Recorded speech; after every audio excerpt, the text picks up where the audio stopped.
Welcome to Next Level Podcast with Camille Babin, author, speaker, and soul coach. Each week you will hear stories, insights, and strategies on how to become your authentic self and live a life of purpose. So let's get started for the message of today. Hello and welcome to Next Level Podcast. I'm your host, Camille Babin. Thank you for tuning in for another episode.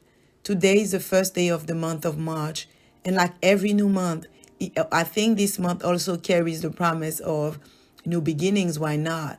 Or a promise that we've been holding on to, things that we keep hoping for, things that we desire, or, we always have the expectation that, or maybe the assumption that a new month is supposed to bring forth new fruits. A new month is supposed to bring forth the realization of the dreams that we haven't seen in the previous month or in the previous year. And I think as much as we can get excited about the new month, I don't want us to be, just trapped in the idea that is the month that has to work. A month is nothing until we start doing something.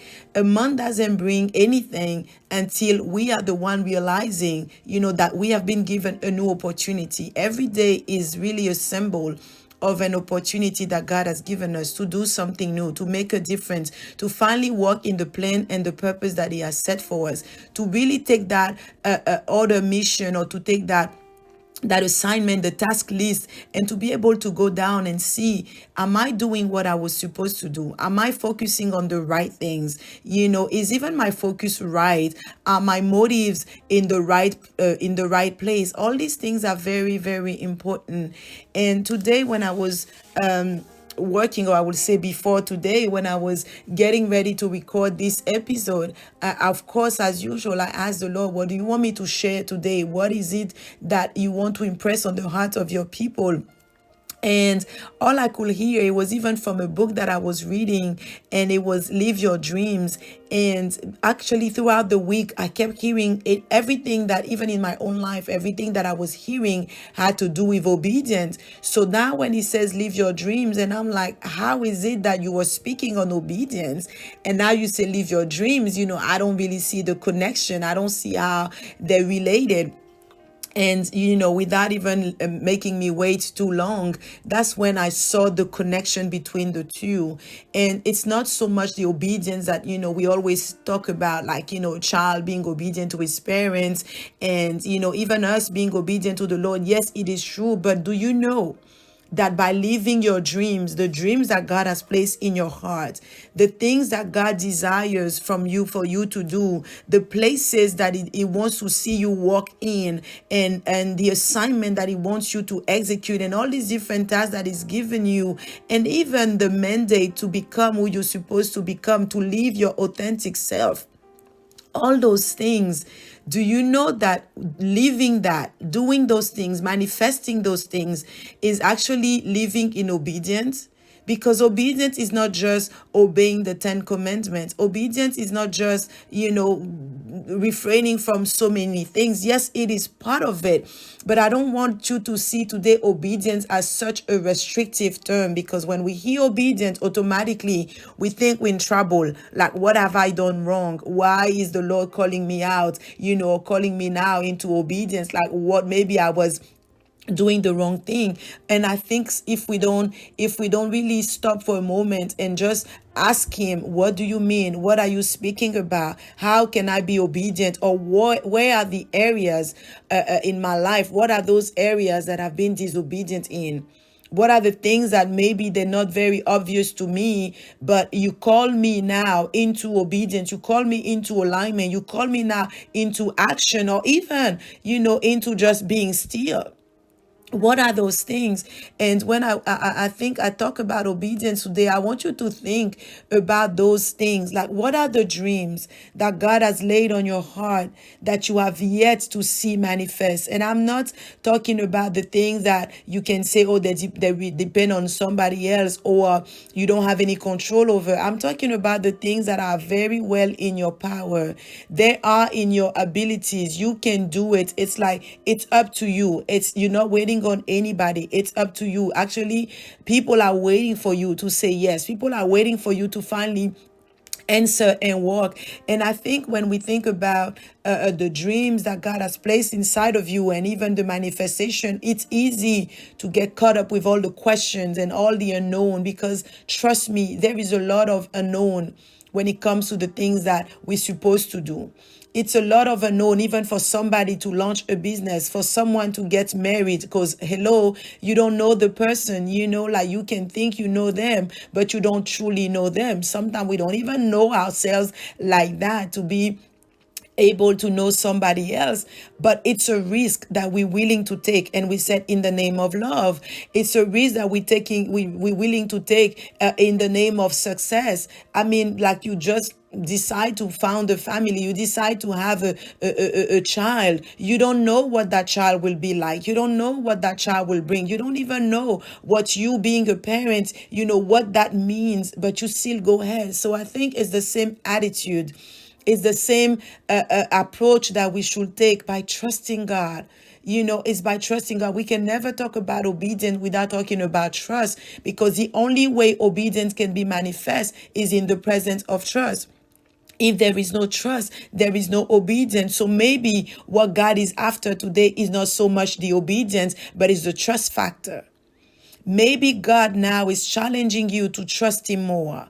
He said, trust me with the plans that I've given you. Trust me with the agenda that you are working on right now. Trust me with your schedule. Trust me with your family. Trust me with your hopes. Trust me with your desires. Trust me with your dreams and your goals. Just trust me. Because when you trust, you are obedient. Why? Because you understand that He has your best interest at heart. You understand that whatever He asks you to do, He will make a way for you. You understand that He will provide for everything that is requiring from you. Like, God is never taking something out of you, but He's always bringing something to you or bringing you into something. So when you understand that, you don't have a problem saying yes. When God said, live your dreams, you say yes. When He said, start this initiative, launch that project, accept this offer or decline this job, move to this place, have that child. I mean, whatever it is, even adopt a baby, whatever it looks like for you, whatever instruction you feel like, in your heart right now, this is what I'm thinking, this is what I'm considering. I don't want you to be crippled by fear. I don't want you to be so afraid of jumping, of making a mistake, that you forfeit all the great things that God has for you, that you forfeit the plan that you're supposed to manifest even in this life, that you forfeit the purpose for your presence on this earth. So when I was thinking about all these things, and I was like, yes, but the common answer that we get is always like, I think we do this, I do the same, all of us, at some point in life, we can say, I've done that, I've seen that in my life, I've seen that too, where we want to argue with God and say, but God, you don't know, because we feel like He doesn't know what it is to be married. He doesn't know what it is to have, the kind of children that I have. He doesn't know about, like my marital situation. He doesn't know about my business or my professional challenges. He doesn't know, about my financial dilemma and all these different things. And I want you to understand for 1 minute, that God cares and God knows. He's omniscient. There's nothing that He doesn't know. And we have to really rid ourselves of that mentality, thinking that God is so far from us that He doesn't relate, that He doesn't know what we're going through, that even when He asks us to do something, when He commands us to do something, it's as if He has no idea what it will take to get it. He knows. He knows all things from the beginning to the end. He knows them all. There is nothing, that God is not aware of. There is absolutely nothing. And I think once we understand that, once we can wrap our mind around the fact that God knows it all, and God is not someone that is cruel and that doesn't care about our feelings and doesn't care about our needs and our desires and so forth and so on, then we can really align ourselves with the plan that He has for us. And maybe there are things that have been challenging for you. It's like, I'm supposed to do such and such. I'm supposed to move this way. I'm supposed to act that way. I'm supposed to change this thing. I'm supposed to let this thing go. And you haven't been able to do it yet. Maybe today is the time. Don't just say it's a new month. Don't just say it's a new day, but make this day really a new thing. Make this day like something worth living for. Recently, I was sharing with my husband and I said, you know what, I was doing my list, my goals and for the month, and I was saying, you know what, I think the Lord is shifting my perspective, because even in me setting my goals, yes, I shared that already before when I was saying you link them to your values, but even further than that, I realized that by setting my goals, I had to ask myself this question. I said, what is it that I must complete this year? What is it that, I cannot allow the year to be over without me seeing those things or walking in those things or doing these things that are up to me? Nothing that I can say, it's a miracle, or, it's not something that I can decide, but the things that I can decide, the things that I can do, the things that I can learn. I know, like how many books I can read. I know what skill I need to develop. All these different things. I don't have to wait for anybody. I don't have to find excuse. I can just sit and just make a list and say, Lord, what is this thing that you have assigned for this year? What is the thing that you have assigned for this month? What is the thing that you have assigned for this day? And when I say the thing, it's not just literally a thing. It can be a person. It can be a group of people. It can be an idea, it can be a project, whatever it is.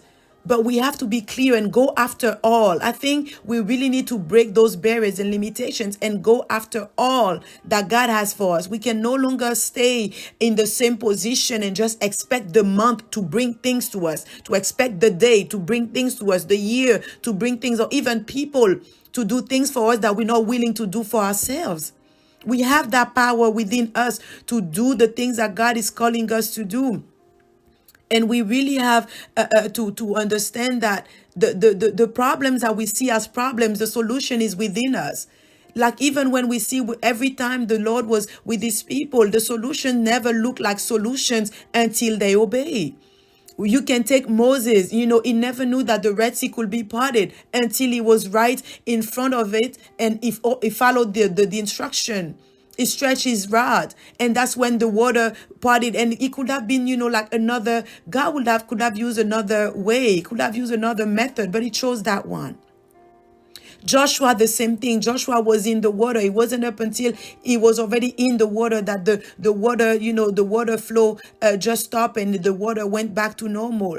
The widow with the jars of oil. We can, count like numerous stories and see that whatever instruction they received at the time didn't look like a viable solution. It didn't look like a reasonable plan. But what if we decide to let go of our human reasoning, our human logic, and just embrace God's plan? Because he's better. He's our better. His ways are higher than our ways. They're much better and greater. And God makes no mistakes. And I read, and maybe you've heard that before, Jim Rohn used to say, he said, we must all suffer from one of two pains in life. It's the pain of discipline or the pain of regret. And the difference is the discipline weighs ounces while regret weighs tons. So why are we going to, not walk in the plan that God has for us and live in regret? When all it requires maybe it can be that pain of discipline, because obeying God will require from us to let go of certain people or certain habits. It may require us to spend a little more money or even less money, make a few sacrifices, change a few things in our lives. Whatever it takes, we have to be willing to do it. We just have to obey. We just have to obey. Why do we obey? Because we trust that God is good. Because we know that whatever God is asking us to do is for our benefit. It's never one-sided. Yes, sometimes even in our giving, you may feel like you're giving something that means you're losing, but you're never losing, because life is about an exchange. Life is about trading. You trade one thing for another. They may not be equal in value, but they will still be of the equal benefit. Like I can give you, I don't know, if I give you like a purse, maybe that value is like $1,000, and maybe you just later just help me with my kids, or, you drop me off somewhere, or you just maybe refer me to somebody, or even you just mention a book to me, or a program, and that thing, will bring the same value as far as what I will gain from it, the knowledge, the exposure that I will receive from it. So I think we really have to stop thinking in terms of, we have to match always, like we don't see. If God says, like stop watching this show, or no longer listen to this music, or, start this program, and all you think is, oh my God, it's going to take this time away from my family, and you don't see the return. And because we're afraid that we're not maximizing, we're not getting any value out of it, then automatically we say no. Automatically we decline, not understanding that the return is not in what we see. And I've heard so many times even people making the mistake of thinking that because they pay the tithes, they return. We're not even paying, they return the tithes to the Lord. They feel like that means they're always getting something back, like physically. Like if I pay my tithe, that means, I'm always getting something, like, the money will be returned to me. The money, I'll have this opportunity. But sometimes we have to think about the return being that God is preventing something from happening to you. So sometimes it's not always what you get, but it's also what you don't get, that you should have probably received, or those things that you should have, maybe if it was just left up to you, it should have been, like, I don't want to say punishment, but it should have been your portion, that it prevented you from maybe being sick or going to the hospital and spending money there. So yes, you may not have received physical money back in your account, but at least you didn't spend more money. So we have to think in terms of, like God always is working for us, and is working with us, and is working through us. So he never placed us in situation for us to fail. So when God says something to you and he said, live your dreams, just obey. When God say, this thing I'm asking you to do, and you say, but Lord, I can't, I have this, I have that, and we find 1,000 reasons why we should not do it. And God is again saying, just obey. Just obey. You don't see the end. You don't understand. There are so many things that I can use my personal experience, my personal testimony, and share with you. There are many things that I find myself doing in this season, that there were things that God has spoken to me like 6, 7, 10 years ago, that now I see the fruit. Now I see the results. And it wasn't a big thing at first. It was just one step. It was just one instruction. It was just one task. And as I did those things, later on, it's like I could see like it was just a pile of brick stacking up, one on top of the other, one on top of the other. And today, I can sit and just watch those things and be like, wow, at the time he gave me the instruction, it looked nothing like what it is today. It didn't even look like that's where it was going or it was taking me. But because I was obedient in those things, I can see now. So what are the other things that we haven't been obedient to? What are the other instructions that because we're not able to see the bigger picture, because we're not even maybe able to grasp the details, we just say no to? And God is saying today, I want you to leave out those things. I want you to obey. I want you to follow the steps. I want you to just trust me. So this is my prayer today, that as we embark on this new month, and it's even the last of the quarter. It's the last of the quarter, right? The first 3 months of the year will be over soon. And I'm not saying it, to cause panic or fear, because we still have, days as long as the Lord allows. But at the same time, we really have to be conscious, time conscious. We really have to be cognizant of the fact that time is of essence. Nobody knows the day or the hour. So we have to treat every day as if it were the last. We have to make sure that we drop all the weight, everything that can hold us back, that can prevent us from stepping into purpose, stepping into our destiny, walking in line with what God has for us. We have to make sure that we get rid of those things, that we drop all the weight, and we're able to walk freely in the word of the Lord that he has for us, in his promise, in his plan, in really the command that he gives us. So I really pray for you today that you will hear the voice of the Lord. You will hear his word, and you will be able to see clearly in your own life what are the places, what are the things, what are those areas that God is challenging you to trust more so that you can obey. What are those things that maybe you haven't felt the courage to do But now he said, it's time. You have to jump. Just take that leap of faith. Just jump and trust me. So I really pray for you today that this is where you will be. And if you feel like you're not strong enough, ask him for the strength, because he provides the strength. He said he supplies all of our needs. And they're more than financial needs. They're more than material needs. God provides you with the strength, the grace that you need also to accomplish the thing that is asked of you. So thank you for tuning in. Thank you for listening. And by his grace, I will return next week.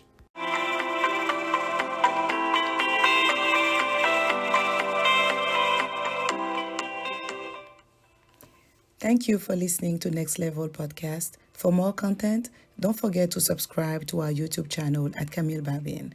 Until next time, embrace your power to become.